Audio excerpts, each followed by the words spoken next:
Good evening. Tonight we examine two fault lines shaping American power under Donald Trump. The First Atlantic argues that Trump's entire approach to Russia misreads Vladimir Putin's worldview. Trump thinks in deals while Putin thinks in dominance, and Washington may be undermining its own leverage without realizing it. Then we turn to the Pentagon, where Defense Secretary Pete Hegseth faces growing scrutiny over deadly counter-narcotics strikes and chaotic decision-making. A new investigation reveals a Defense Department stretched between loyalty to Trump and mounting concerns about legality, oversight, and judgment. I'm Rehan Morsi, and this is In Focus.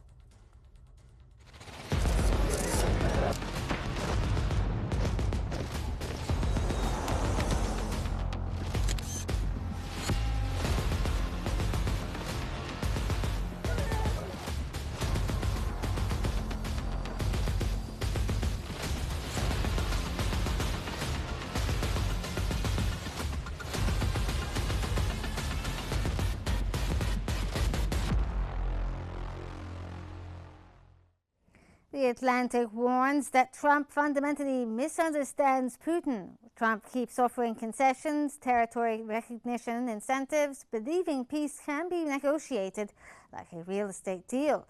But Putin operates according to Ponyantia, an unwritten code shaped by Soviet street culture, where initiating a deal signals weakness and where hierarchy must be enforced, not negotiated. The more Trump praises Putin or extends offers, the more he diminishes U.S. leverage. The only moments Putin has stepped back were when Washington applied hard pressure, sanctions, nuclear signaling, or forceful diplomatic pushback. The question is whether America can pursue peace without walking into Putin's worldview as the weaker party.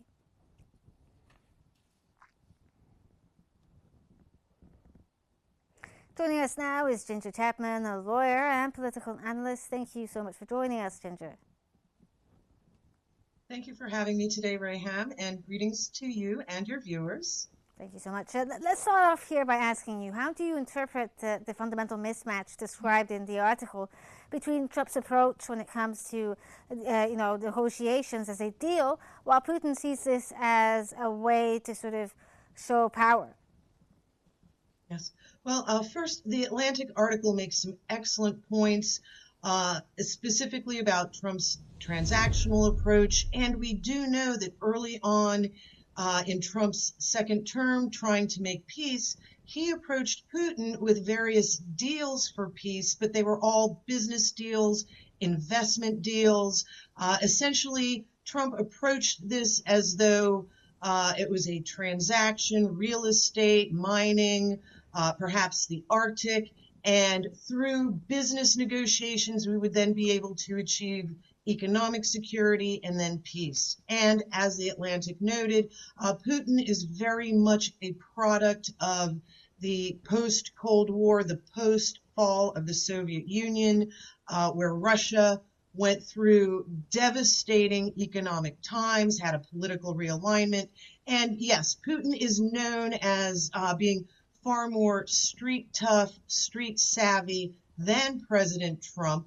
However, both Trump and I do want to mention the Atlantic itself as a publication, they're known for having a very strong pro-Ukraine, anti-Russian bias in their reporting. So they do overlook some important facts, such as Putin is very much he's a very measured, refrained statesman. He is working towards peace, and he is very confident, as we saw in his most recent press conference on the subject of Europe and Europe striking Russia.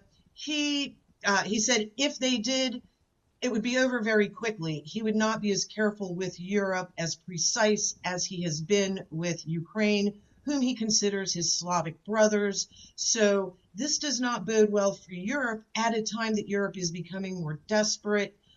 We just saw the leak phone call reported in the German press that Macron, Merz, they're very worried right now. They do not want to leave Zelensky alone with Witkoff or any of Trump's negotiators. because they do feel that they are in a weakened position. So this Atlantic article may be setting a press narrative along the lines of increasing the rift between Trump and Putin, or it could be an honest observation of their very different negotiating styles. And indeed, negotiations are on the back burner because we do see that Russia is advancing on the battlefield, and Putin did say whether there are negotiations or not, they will meet their objectives. So if this is an honest observation about the different parameters that shape the negotiation process, do you think that if the way things they continue as is, it could possibly continue to hinder the negotiation process and prolong the idea of a lasting peace? Well, we do know that there are many forces that are invested in prolonging the war. In America, we have our neocon war hawks, the military-industrial complex. We see that England and France are very eager to insert their NATO forces into Ukraine. So there are many forces that are working to prolong the war. And the Atlantic's observations, even though they may be accurate, characterizing Putin's dominance, this could be said to be a very quiet dominance. Putin is not showy, he's not flashy. We see President Trump loves to make bold statements, flashy appearances, and photo ops and press conferences. So they do have very different styles. Their different styles, the Atlantic is correct, has hindered negotiations. Once again, Trump approaches this as a deal. If he just comes up with the right combination of terms, he can make progress. Whereas Putin's style is very steadfast. These are our terms. We will meet our objectives, and Putin is not swayed from them. So these two very different negotiating styles and these two very different goals. Putin wants peace and a security architecture in Europe that guarantees their security as well as Ukraine's security. Trump is looking forward to economic deals, Exxon making a deal with Rosneft, future deals in the Arctic, mining. But it's still a goal towards peace, even if there's economic benefits to it. The whole goal is to achieve peace as well. Am I correct in saying that? Yes, the world definitely wants peace. The last thing we need is increasing escalation. And indeed, we are on the brink of increasing escalation as Ukraine is faltering on the battlefield, as it appears more likely that their defeat is imminent, perhaps at the end of winter. Zelensky will grow more desperate. The European Union will grow more desperate. And this is when we have to watch out for Europe either striking first, as they call it. They've been recently threatening a preemptive strike as Zelensky's government is on more tenuous grounds. With the departure of Andrei Yermak, Zelensky's right-hand man, Zelensky is not as confident. He may be in increasing trouble with respect to his legitimacy and the support of his fellow, of his more nationalistic, perhaps whom the Russians would call neo-Nazis. So Zelensky's on life support. Europe is getting more desperate. Trump is not on the same page as Zelensky. Trump wants this to be over with. He wants future deals. Putin is remaining very steadfast. So everyone is on a different page. Everyone has different interests, and all the sides are farther apart than before. So negotiations are not going to go well over the winter, but it appears that Russia and Putin will inexorably move forward on the battlefield. But we've seen in the past moments where pressure, economic, military, or diplomatic, have produced a clear signal between Washington and Moscow. What does this tell us about this type of leverage-based communication that tends to produce movement when it comes to a great power negotiation like Russians? As you said, Putin has been steadfast but has faltered sometimes when there is some pressure applied on him. Well, this goes back to Trump's transactional deal-making nature, where he's applying leverage on Russia through increased sanctions, through um, secondary sanctions on India. We saw that Macron went to China recently to discuss agriculture, education, and commercial cooperation. But while Macron was in China, he was pushing President Xi to not support Russia. So we do see President Trump, as well as the European Union, are trying to apply economic leverage, political leverage, secondary sanctions, even pressuring, even going so far as perhaps to take control of Venezuela's oil reserves to shift global energy prices. But unfortunately, not only does Ukraine not have any cards, as Trump has pointed out, but America itself is holding fewer and fewer cards. So there's very little leverage that we can try to apply to Russia that we have not already applied, that Russia has not found a way around. Okay, from a legal perspective here, as well as a diplomatic one, what risks does Washington face when it comes to signals of openness to adjust borders, recognize different territorial realities that obviously the Ukrainians are not too happy about?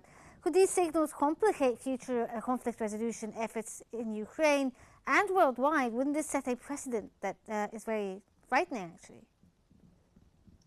Well, once again, part of this gets back to President Trump's greatest fear is that he will be blamed for a catastrophic defeat in Ukraine. This will be like like Afghanistan was for former President Biden. So even in speeches, Trump is saying, this is not my war. But indeed, it is now Trump's war. He's been in office for a year, 11 months. This is his war. Even in his first term, he sent the javelins. He said Obama sent blankets. He sent javelins. So Trump is really neck deep in this war. And he also runs the risk. His other fear is China. He does not want China and Russia to grow closer together. And indeed, he's trying to push China farther from Russia through tariffs and other economic leverage, political leverage. But he also runs the risk of, if any negotiated peace does not work out and there's future conflicts, this will also come back to haunt him. This will be blamed on him not being able to create a good negotiation toward a lasting peace. And also, if Ukraine indeed winds up as a rump state with no access to Odessa or the Black Sea ports, he could also be blamed for the conditions that led to a catastrophic defeat and poor conditions in Ukraine. We could be responsible for rebuilding. Europe really wants Russia's frozen assets, that 300 billion. Europe wants it. America wants to put that in a rebuilding fund that we can tap into for business deals. And politically, there's a lot of risks. The big pile of Russian frozen assets, a catastrophic defeat in Ukraine, and the biggest risk of a future conflict, a future war just rising up again after we think it's settled. So the road ahead is very rocky. And Trump, once again, he's casting about trying different deals. None of this appears to be working because he will not get on the same page as Putin and listen to what Russia is saying and work with that, as opposed to all of these varying conditions that Europe is coming up with. NATO, a giant military that Ukraine could never afford, and who will pay for this giant size military. So Europe is flailing. They don't have the economic or political ability to carry out their desires. The United States does not have the deal-making ability at this point, so we are left with just watching Russia advance on the battlefield. So given all that you've just said there, how would you interpret America's relationship with the Europeans? Do you think that because of the sort of wishy-washy way that Trump has dealt with Ukraine, this has strained relations between the two the EU and Trump? Well, Trump has always had a very rocky road with the European Union. We saw even in his first term many scenes of defiance from Trump. Trump said, what is the point of NATO at this point? 70 years, 80 years after the end of World War II. So, and Trump also sees that the current European leaders, Merz, Keir Starmer, Macron, they are not very popular with their leaders. Unfortunately, America has led Europe down the road to a precarious financial economic situation. We see that Germany is deindustrializing after the mysterious destruction of Nord Stream 2. German energy costs have quadrupled. They are not as economically competitive as they were before. So the E3, France, England, Germany, they're in economic trouble. And Trump appears to be wanting to turn away from Europe and begin making deals with Asian countries. He wants to pivot toward Malaysia, the ASEAN nations, Japan, even greater economic relationships with China in the form of trade wars and tariffs right now.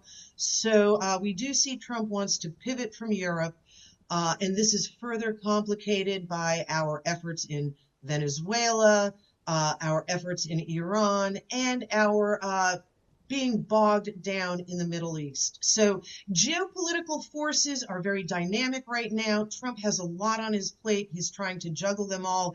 He's making some bad moves as far as the American people are concerned. The Venezuela boat strikes are going to cause him trouble here at home. The upcoming midterms, Trump is going to need some wins economically, domestically, politically. Who knows what will happen with the Nobel Peace Prize? The nomination period is the end of January.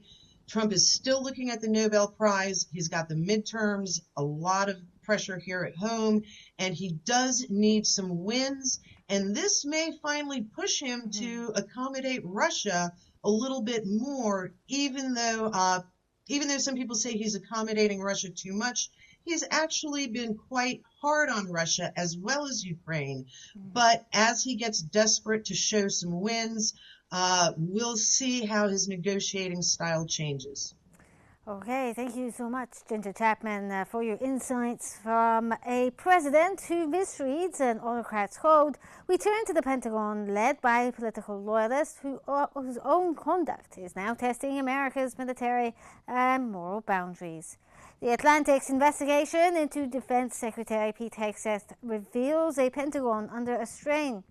A deadly counter-narcotics strike in the Caribbean, where suspected traffickers appear to signal surrender before being killed, has sparked bipartisan concern and legal scrutiny. It's part of Operation Southern Spear, a highly militarized campaign already responsible for dozens of deaths.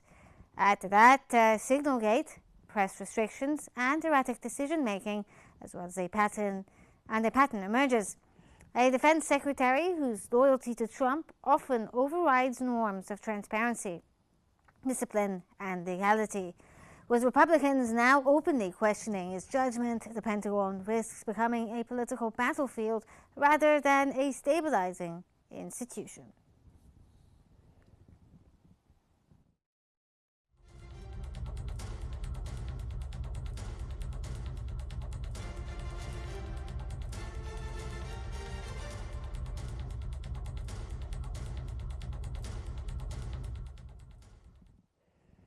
To help us explore this further, we're joined by David K. Johnston, a professor at Rochester Institute of Technology. Thank you, David, for joining us.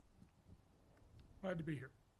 Let's start off here by asking you, when you look at the footage and reporting of the Caribbean boat strikes, what concerns you most when it comes to this? As someone who has followed the U.S. power and accountability for decades, is this simply a controversial operation, or does it signal a deeper erosion when it comes to the legal system as well as ethical red lines? Oh, this is a matter of very deep concern. When you disable an enemy vessel And I'm assuming here that this is a vessel carrying drugs, even though there's absolutely no evidence of it. Once it is disabled and no longer a threat, your duty is to rescue any survivors. American law is clear about that. International law is clear about that. History and tradition are clear about that.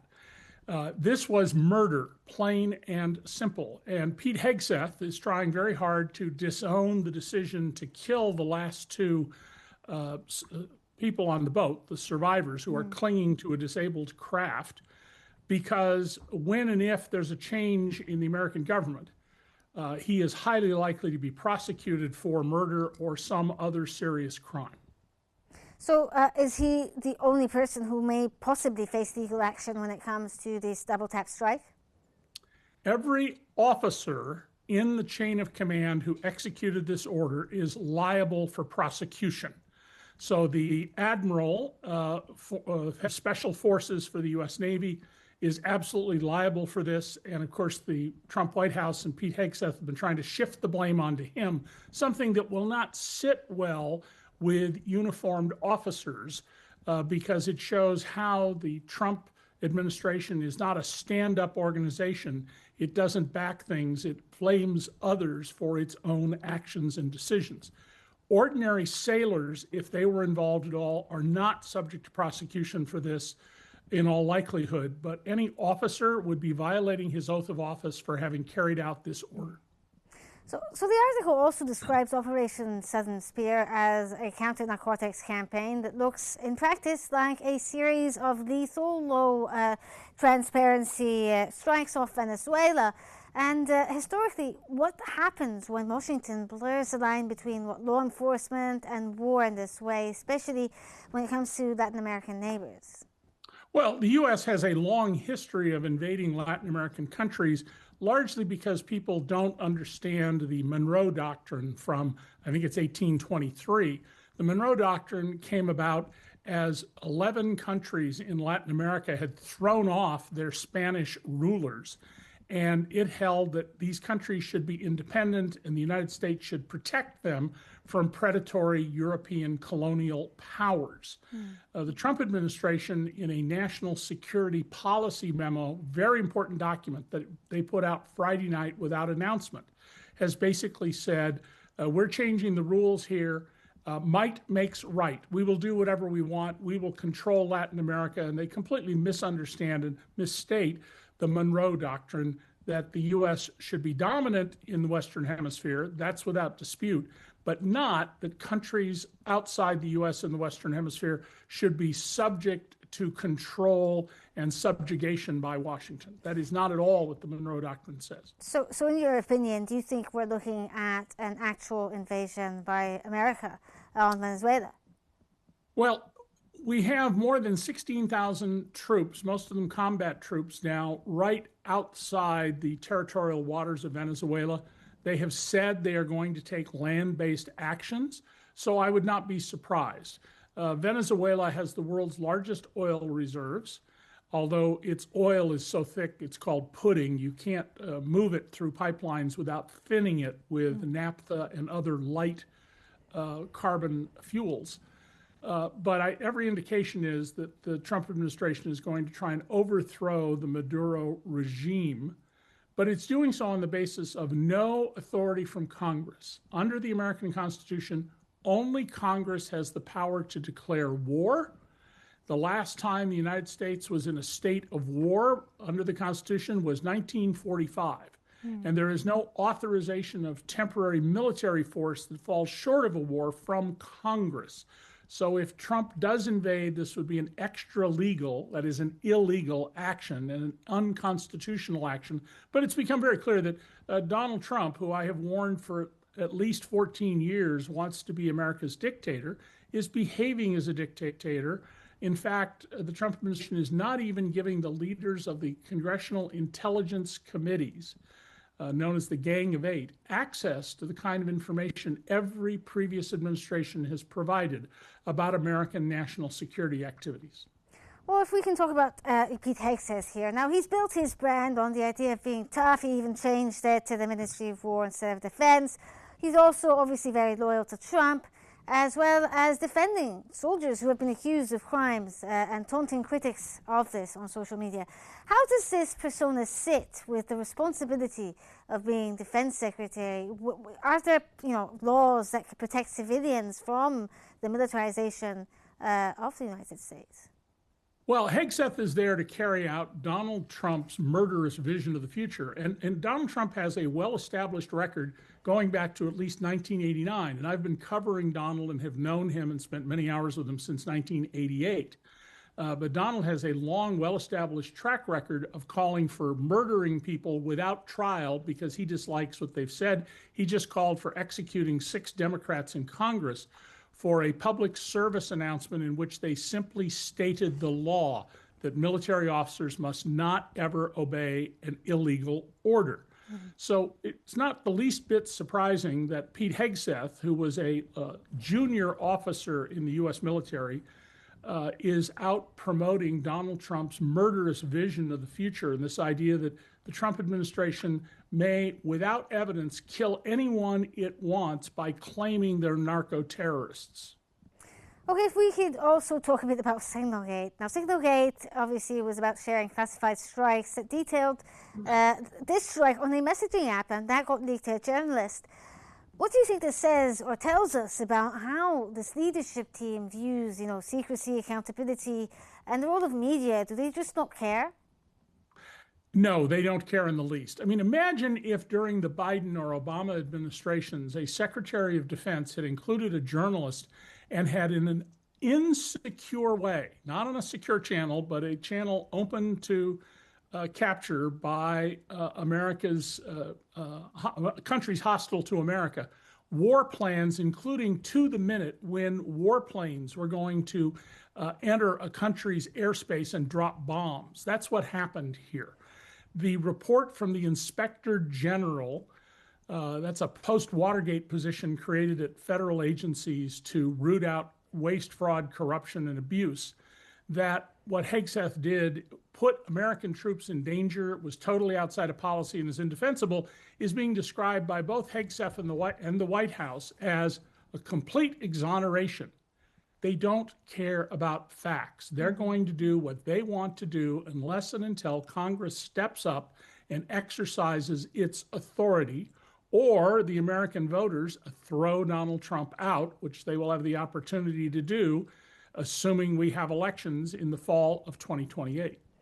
Well, since you've brought up Congress there, now in Washington, Republicans are still divided when it comes to Hegseth. Some of them are still defending him and saying that he's doing his job just fine. How much pressure would it actually take to take some sort of legal steps towards Hegseth, and also at the same time not upsetting Trump? I understand that his base, when it comes to Republicans, are attempting to sort of tread water when it comes to him. Well, Congress on the Republican side, there are very thin majorities, a very thin majority in the House and a split 50-50 Senate, but the Vice President gets to vote, so 51-50 in the Senate. They are largely afraid of a primary election. In America, the political parties have an election to pick their candidate, and then there's a general election where the two candidates face off. And Republicans who stand up to Trump find that they lose in a primary election where very few people vote, but very partisan Trump supporters overwhelm the election.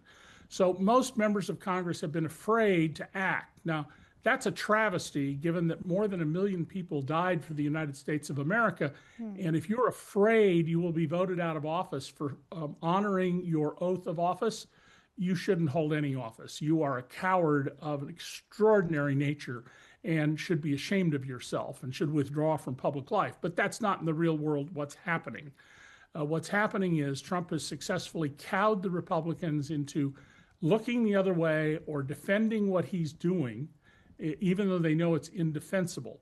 And I don't see any change here until at least January of 2027, when it's very clear at this point that we will have a Congress under the control of Democrats, and probably by a significant margin.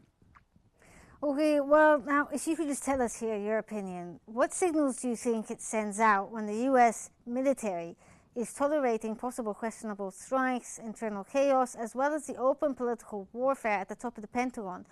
Does it weaken America's ability to somehow lecture the entire world about human rights, international law, and abiding by these sets of laws?